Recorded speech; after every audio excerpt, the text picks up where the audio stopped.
Magandang hapon sa magandang hapon sa inyong lahat. Kami ay inatasan magpapatulog sa ikatlong program na kung saan sa unang araw ay may naising balik-aral, pagkikayang na gawain, paghawad ng bukabularyo sa nilalangan ng aralin, pagbasa ng alamat, nagbabayang pagsasanay, pagdalaman at pag-uungay. Sa pangalawang araw naman ay ating tatalakayin ang sandiyak bunga at sa pangatlong araw ay tatalakayin natin ang pagkasunod ng pangyayari. Hep hep! Hooray! Hooray! Magandang hapon mga bata! Magandang hapon po! Ako si Ginoong Martasen at ako ang inyong guro sa Pilipino. Bago kayo magsimula, tumayo muna kayo, ayusin ang inyong mga upuan at pulutin ang mga kalat. Tapos na ba mga bata? Oo! Ngayon, bago natin simulan ang ating bagong leksyon, ano ba ang ating tinalakay kahapon? Janine?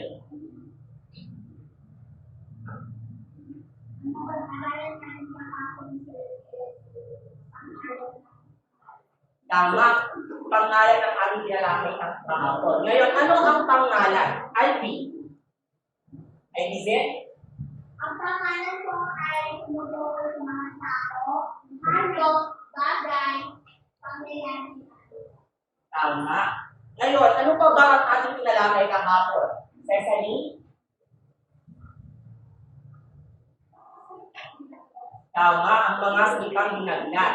Ang mga salitang dinaglat ay ang pagpapatikli ng mga magagalang na pantawag sa tao, kagaya ng doktor, dok. Sino pa makapagbibigay ng mga halimbawa? Christine?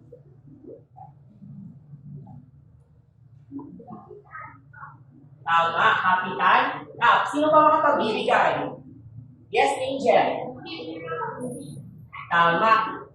Lahat ng mga sagot ay tama. Ngayon, meron tayong aktibidad na gagawin.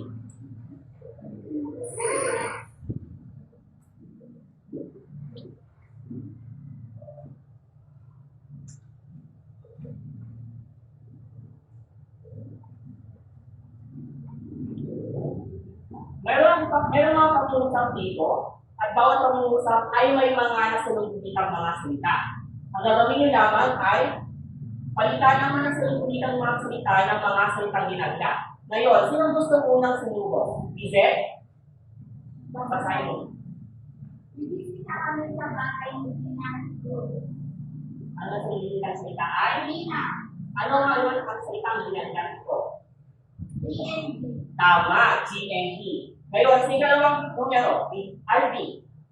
Sinasabi ko ay talagang kaasahan. At Tama. Sino pa gusto sumubok? Yes, Kunaling?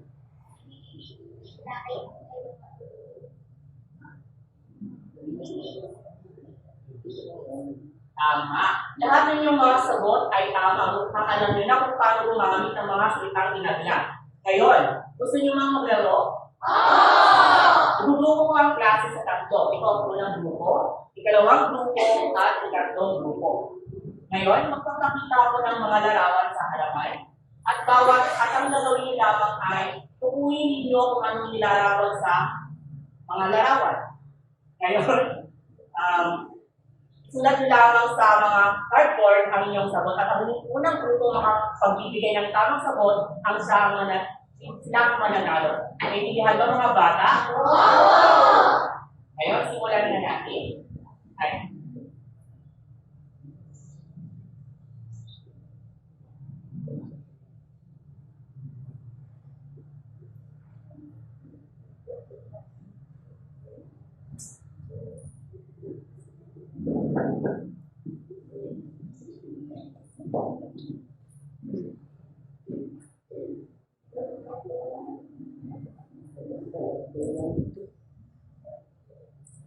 Handa na ba kayo mga bata? Ngayon, ang lalawin natin ay picture ko, ilarawan mo. Ngayon, unang larawan. Ano kaya ang ipapakita ng unang larawan? Isulat niyo ang sagot sa mukhang grupo ang nauna. Ano ang inyong sagot grupo? Magpapagay na pagbigay.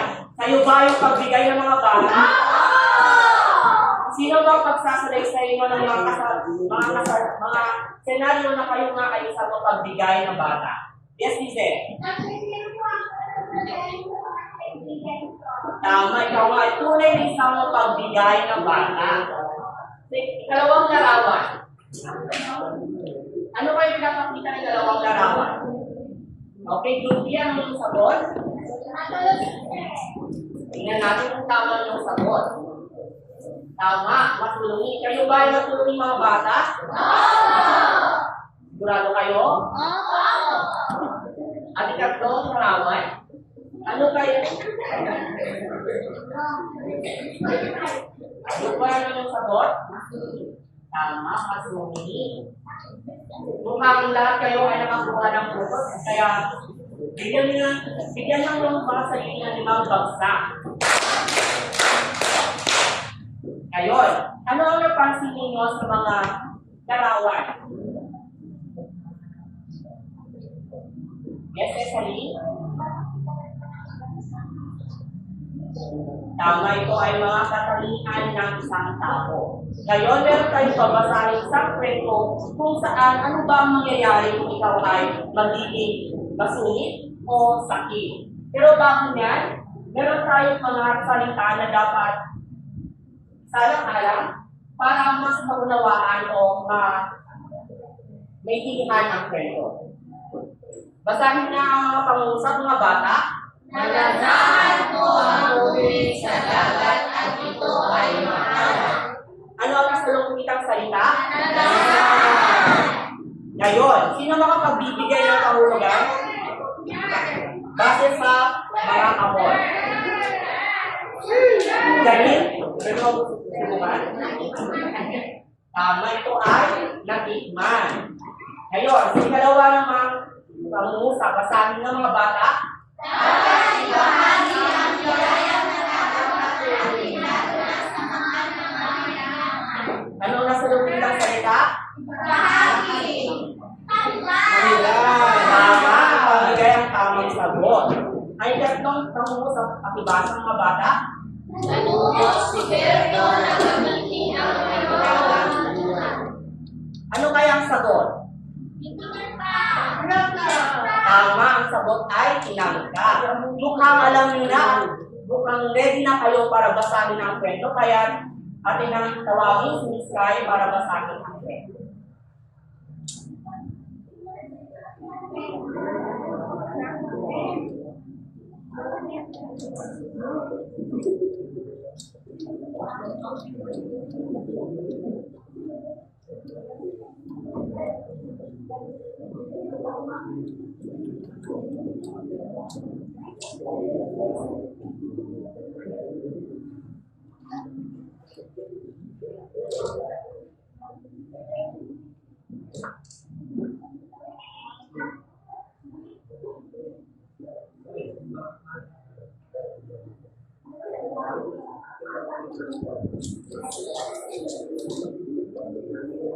Magandang hapon mga bata.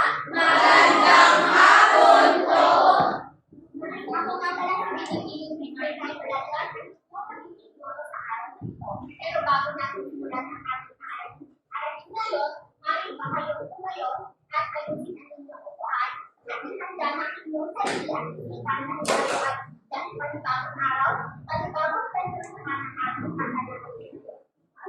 Handa na ba kayo mga bata? Pero bago ang lahat, sa paraan ng ating pagpapabasa ay ang pagkakalintuhan kung saan ang ikatulong grupo, ang pangalawang grupo at ang pangatlong grupo. Hintayin niyo naman ang ating tugyan kung saan ay ituturo ko ang grupo ng magbabasa sa mga naman ng kwento. Naiintindihan niyo ba mga bata? Pero bago natin simulan, basahin ang kwento ang dapat natin sa alang-alang habang tayo ay nagpilihan ng babasa ng kwento. Yes, Kathy? Dapat po ay magpilihan. Tama, ano ba? Yes, Raymond? Meron pa ba? Ay, yes. Ang ganun po. Tama. Kaya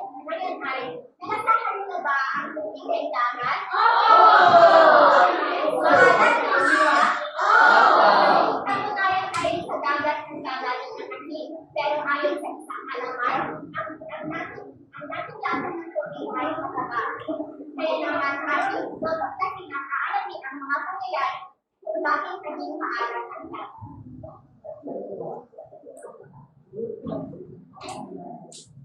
Pero ako muna kung bakit sa unang ang noong unang panahon, ang asin ay nagmula sa isang magbagang bilang pag-aaral ng matandang sinambuka. Nabalik at makapiday ang matanda, kaya ang asin ay pinibigay lang niya sa mga kapitbahay. Hindi lang ang matanda, pwede na sanang ipamili ang asin, pero hindi na yung gawa. Subalit sa kwento, ano ang mga nakita ni Mang Tingkwatong nakaulaylan? Yes, Nakti? Tama. Ngayon naman, Ito ay labis ng kanais na pamangkin si Berto. John, kung ipag-ibig mo ng ay mayaman na sana tayo ngayon at hindi na natin kailangang magpakahirap pa sa bukid. Ang madalas sabihin ni Berto, Berto, ang malingat ito ay bigay sa akin. Dapat lamang na ibahagi ko rin ang biyayang nagagaling dito. Sagot naman ng matanda. ano kaya ang gagawin ni Berto sa magsibagang tingnan? Kaya yung palagay. Yes, ate. Nakawin nyo na. At inaalamin sa susunod na pagkakas.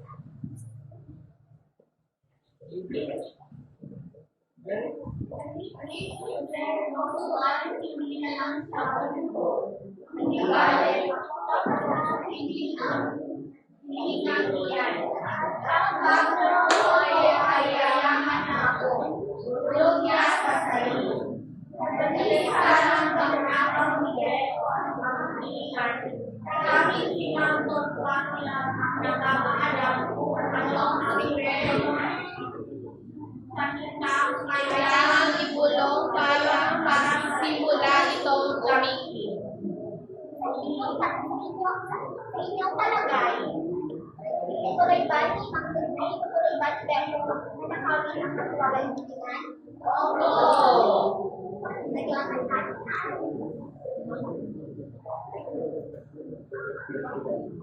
Subalit hindi tumigil si Berto. Isang umaga ay nagmamali siya sa pumuna sa bukid. Ang hindi alam na kanyang tubig ay nagmamala sa bukid. Napagamit ng Nakita at narinig ni Berto ang lahat. Alam na niya ang sekreto kung paano gamitin ang tubig. sasakay niya ito sa kanyang bangka at habang sa dagat.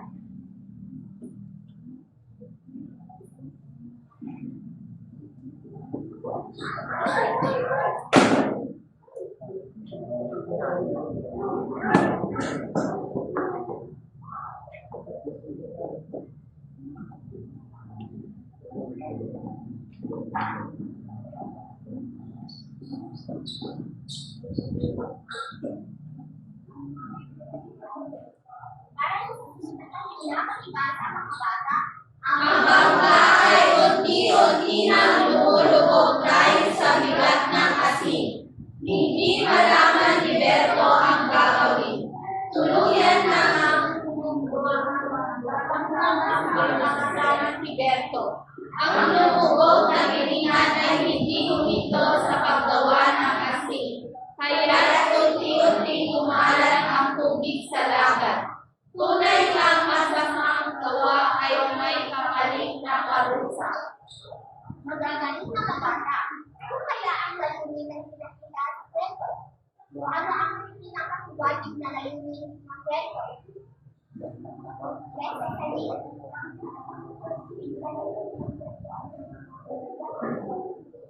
Tama, ang pinakasiwagin ng kwento ay dapat tayo ay gumawa ng maganda at hindi dapat tayo gumawa ng masama. Ngayon, pati sa kwento, ano ang pinakita ng mga Tingkwatong nakaugalan? What? Yes, ate. Tama. Ano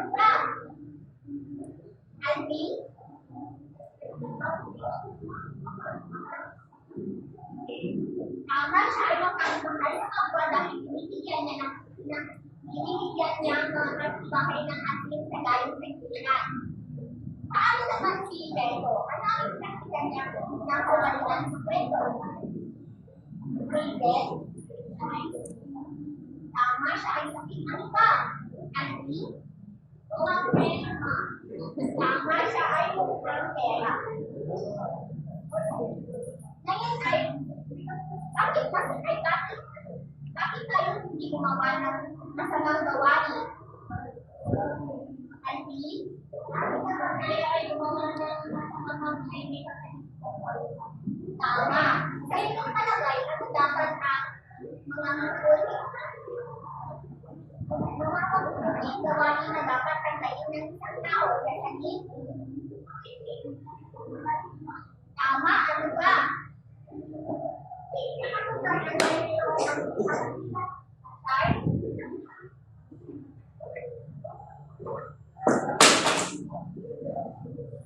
tungkol sa pagmamahal sa kapwa. Kasi basa nga mga bata, dapat manununin, magalang, mapagbigay, may malasakit. Ngayon ay may papakanda ko isang kwento kung karanasan ng aking isang kaibigan na nagkakalang dito, na kung saan ay hindi siya naging kapag sa kanyang magulang. Isang araw, habang siya ay papasok sa eskwelahan, ay nakita niya ang kanyang bitawan ng walang laman. Kaya naman dali-dali niyang pumunta sa bahay at nakita niya ang hirapan ng kanyang ina sa ibabaw ng kanyang buwe.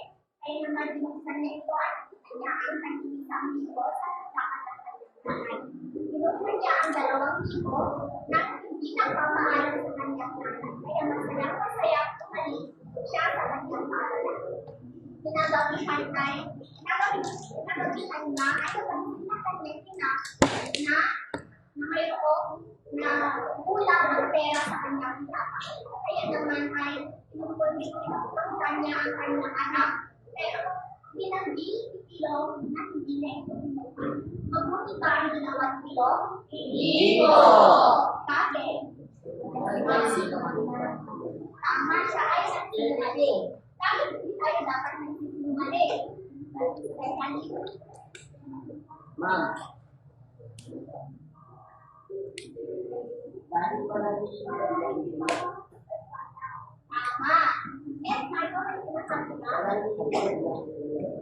Tama. Walang isip na labot. Tunay na may nagpupulan kayo sa ating kahit kayo. Gusto niyo ba ng isang aktibidad, mga bata? Kaya naman, kaya ay papakasin ko ng 2 grupo ang klase. Isa ay paano ng grupo at ang pangalawang grupo.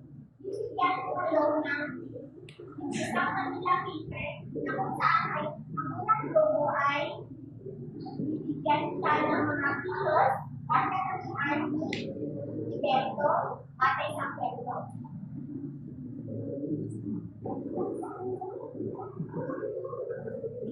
Kita naman sa ikalawang grupo ay ang isang pagwag o bibigyan nila ng bibigyan ko kayo ng 2 minuto upang ako dito. At pagkatapos ay pagsimulan dito sa karamang dito. Nalimanag ba mga bata?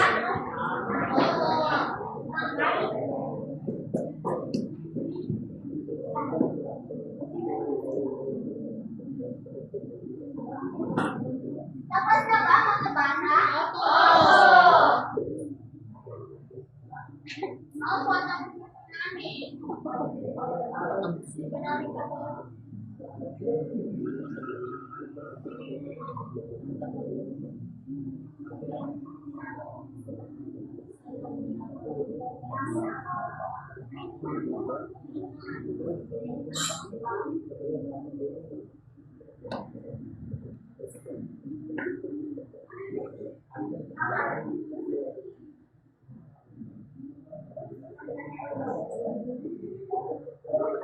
Tapos na ba mga bata?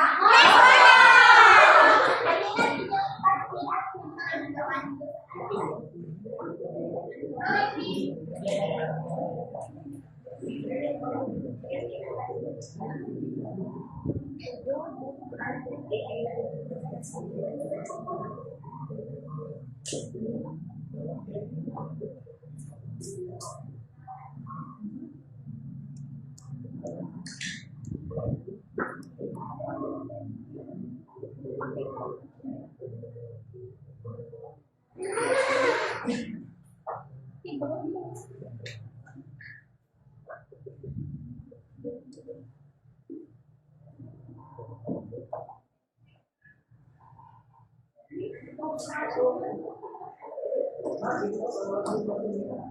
Ay, sabi nga, masabi namin yung mga simulat ng bata, kaya ito na lang.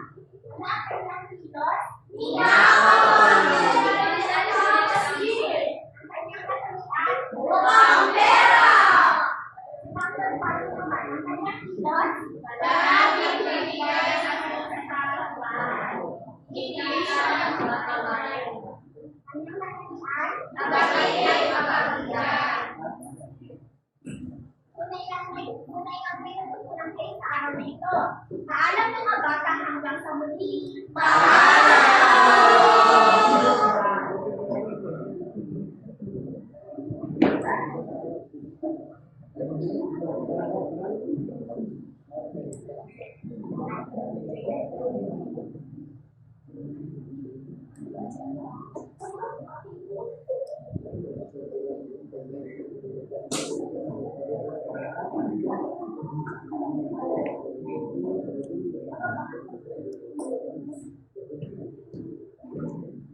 Magandang hapon mga bata. Magandang hapon po. Bago tayo magsisimula sa ating panibagong leksyon, maaari ba ako may muna kayong lahat at tunutin ang pangalan sa ibang sa ilalim. Tapos na ba kayo? Opo! Ngayon, maniniwala ako ng mga katanungan tungkol sa kwentong pinag-aralan natin kahapon. Nakaalala niyo ba ang kwentong pinag-aralan natin kahapon mga bata? Opo! Nakaalala niyo bang sabay-sabay na masapit ang unang tanong? Bakit kaya ayaw pagpiliin ang propato ang mga asin mula sa maliwagang bilang? Sino ang gustong sumagot? Yes, Alvi. Dahil ang parang hindi na nilagay ang kaya tama. Ibang propato ay hindi na pinapili ang mga asin dahil dito na makatulong sa iba. Basahin niyo ang pangalawang tanong. Ano kaya sa paningin mo ang dahilan kung bakit tinatawag ni Rebo ang maliwagang bilang? Sino gustong sumagot? Tama. Gustong maging mayaman ni Rebo. Ang tatlong tanong sabay-sabay na bakit? Ano ang sanhi kung bakit hindi natin yung Rebo ang maliwagang bilang? Sino ang gustong sumagot? Yes, please. Hindi po niya napatigilin, hindi po niya alam kung paano patigilin. Tama. Hindi alam ni Beto kung paano patigilin ang maliwagang balikan.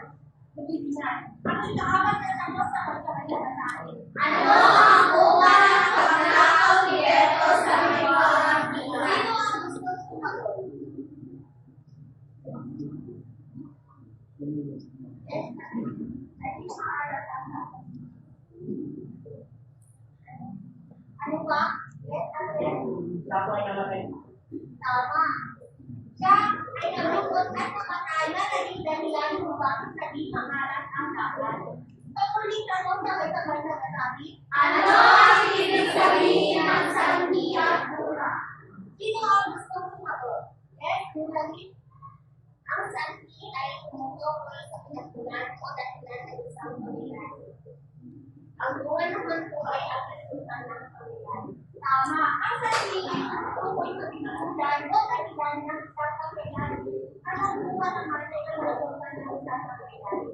Matunay ka na naaalala mo pa ang kwento na binasa natin kahapon. Ngayon, mayroon ako.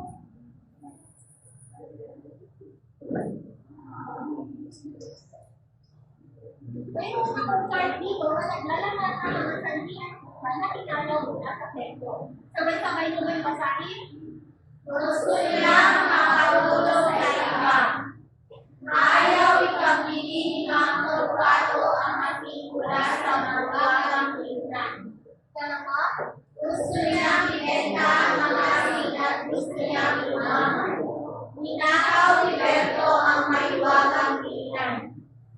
Magaling mga bata. Sino ang makapagsasabi sa akin kung ano ang ibig sabihin ng pagkakasali at kung ano ang ginagamit na salita para sa ibutol?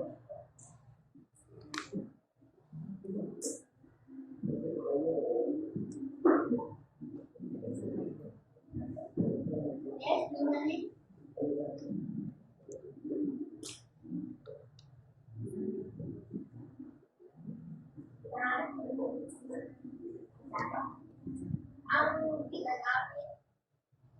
Ang ginagamit ng salita sa salita dahil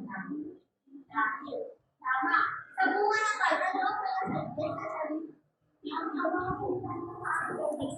mga salita ng mga tama. Ginagamit ang kaya naman, kaya sa paggagamit ng iba.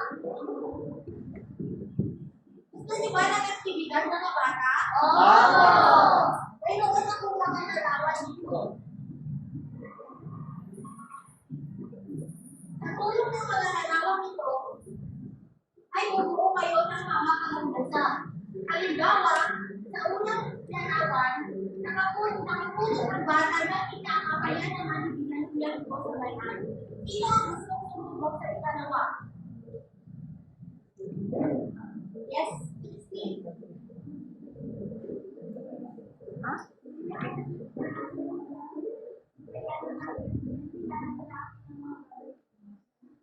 Magaling. Sa ikatlo, sino ang gustong sumubok? Yes, Nicole. Nagmamahal ang bayan sa pagkakalit mas maganda. Magaling. Sa ika-apat, sino ang gustong sumubok? Cecily?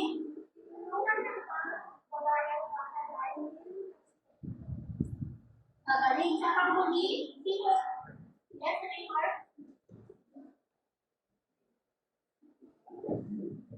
May matandang kasalit sa kalsada kaya tulungan ng bata. Magaling. Tunay nga na naiintindihan mo na ang sandali at buwa. Para sa huli nating aktibidad,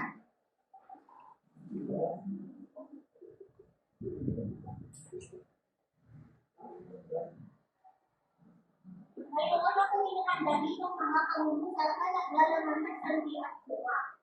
Ang gagawin niyo lamang ay kukunin ninyo kung ang nasaluburitan ba ay sandali o di kaya ay buwa.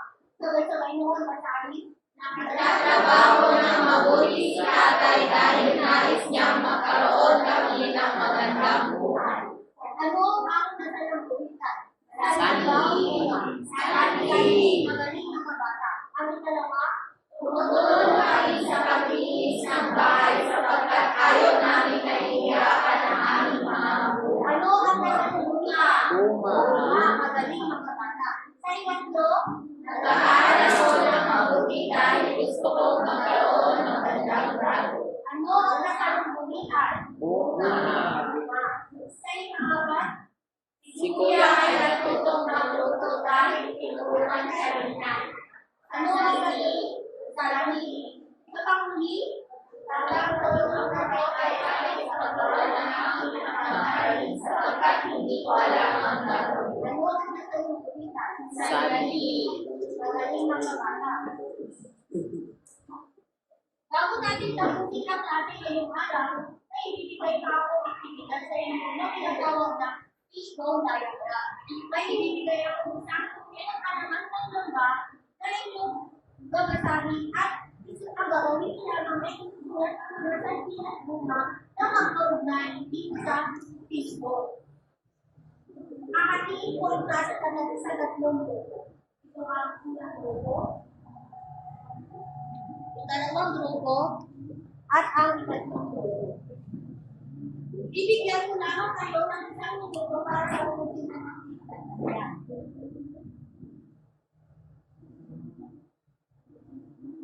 Narusta ba kayo mga bata? Opo! Magaling. Ngayon, maaari ba kayong tumayo?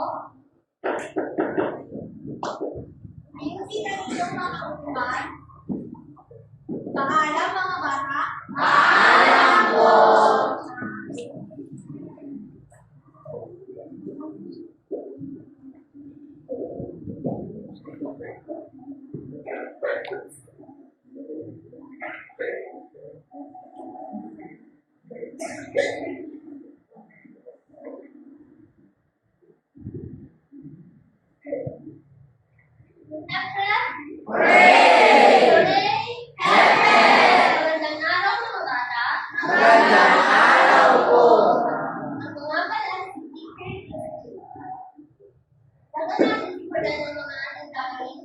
dito, maaari pa kayong tumayo at ayusin ang inyong mga kalindan.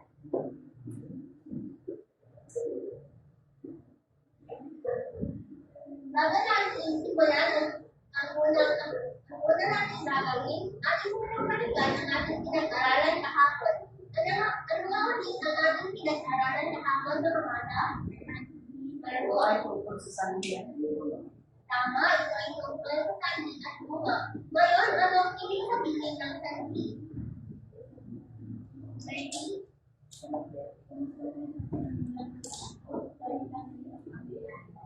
Tama, ang sanhi ay tungkol sa pinagmulan o kanilaan ng isang pangyayari. Ngayon naman, ano ang ibig sabihin ng bunga? Amen? Ang bunga ay ang resulta ng kanilang pagkaya. Tama, ang bunga ay ang resulta o pinalabasan ng isang pangyayari. Ngayon, mayroon ng mga pangyayari na naganap sa Kristo.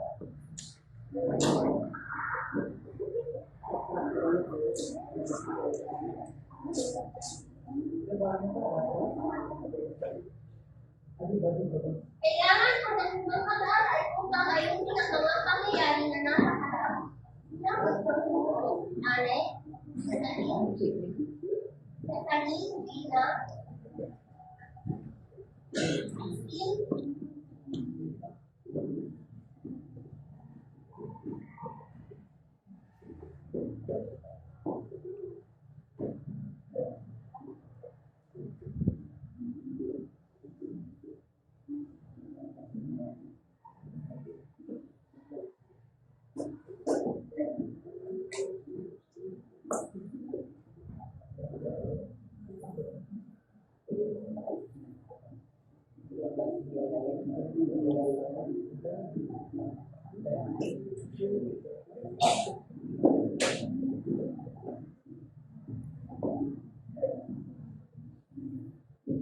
Maraming mga bata, ngayon naman ating sasabihin ang mga pangyayari ayon sa pagtatas ng Ismael. Naman, ang pinay ay kaawaan,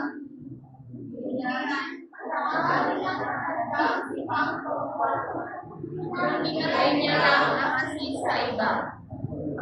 Ang nangyari ay nagalit si Berto sa kadahilanan na ayaw ibenta ni Mang Torquato ang asin. Pagkatapos, dahil sa labis na inis ni Berto, tinakaw niya ang maiwagang bibigan. At sinipay niya ang maiwagang bibigan sa bangka at inaya niya ang ginawa ng kanyang pinugin para magana ito. Sa huli, bigyan na ni Berto paano pahintuin ang kaibigan, kaya lumubog ang bangka at siya ay namatay. Maraming mga bata, sa katawan ng marami ng mga nakapansin dito. Ready? Tama, may mga pagpagyan na nagamit sa bawat pangusap. Ano ang pangusap na nagamit sa unang pangyayari? Yan. Tama, ano ang unang panahon ng nagamit sa pangusap sa unang pangyayari? Ano ba ang pwede gamitin na panandang salita sa unang pangyayari? Detali.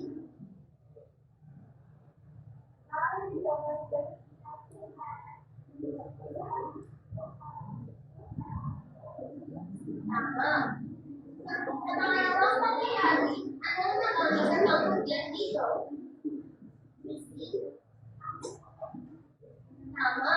Ano ba ang pwede gamitin panandang salita para sa ikalawang pangyayari? Dalawang. Malaki. Sa ikatlong pangyayari naman, ano ang pangusap na nagamit sa pangusap? Yes, alin? Pagkatapos. Tama, ang pagkatapos ang nagamit sa pangusap tulad ng pangyayari. Ano ba ang pwede gamitin panandang salita sa ikalawang pangyayari? Kaya, ang pwede sa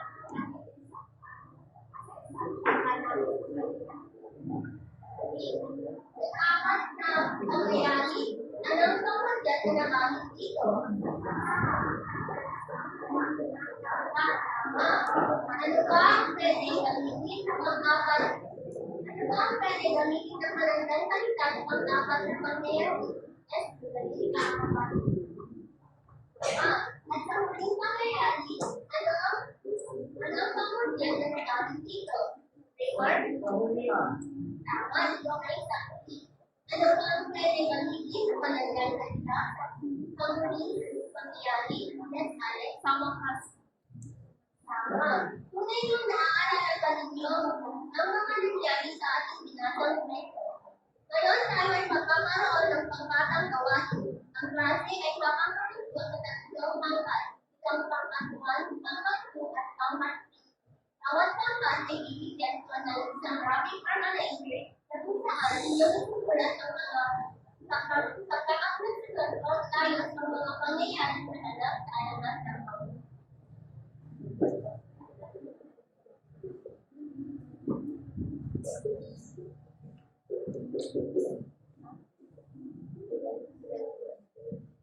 Meron tayong isang minuto upang gawin ito. Tapos na ba ninyo ng bata? Opo! Ay, akin na makalitan na ninyo.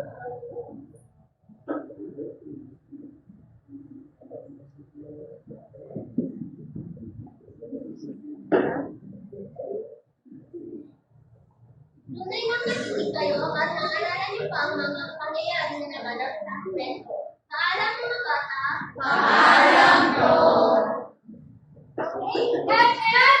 Hooray! Magandang hapon mga bata. Ako nga pala ang inyong guro ngayon, Pinipiling Maria. Ngayon, ang natin, pagpapagod ko kayo sa isang grupo. Isang unang grupo, pangalawang grupo, pangatlong grupo, pang-apat na grupo, at pang-asimang grupo. Ang gagawin mo lang ay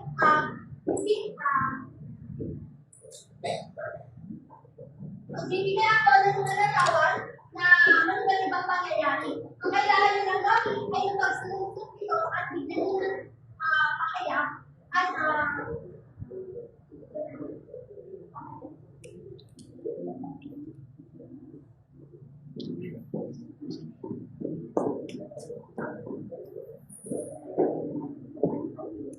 bibigyan ko kayo ng isang minuto para sa pagsunod.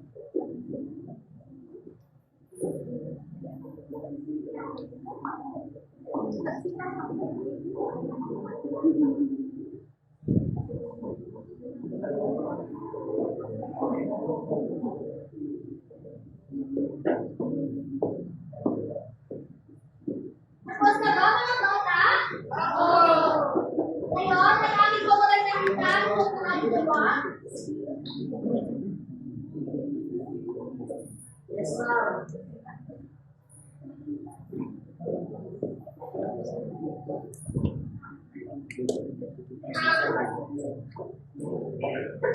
Tatawagin ko nga yung pang-apat na grupo para ibahagi ang kanyang ginawa.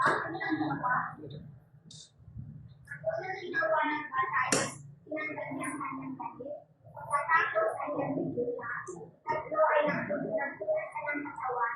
Kaapat ay nagbalik siya ng galit. Nagsulat siya ng galit at pagkatapos nagsulat siya. Magaling. Ngayon, may kakayang tumayo sa lahat at ayusin ang mga upuan. Paalam mga bata. Paalam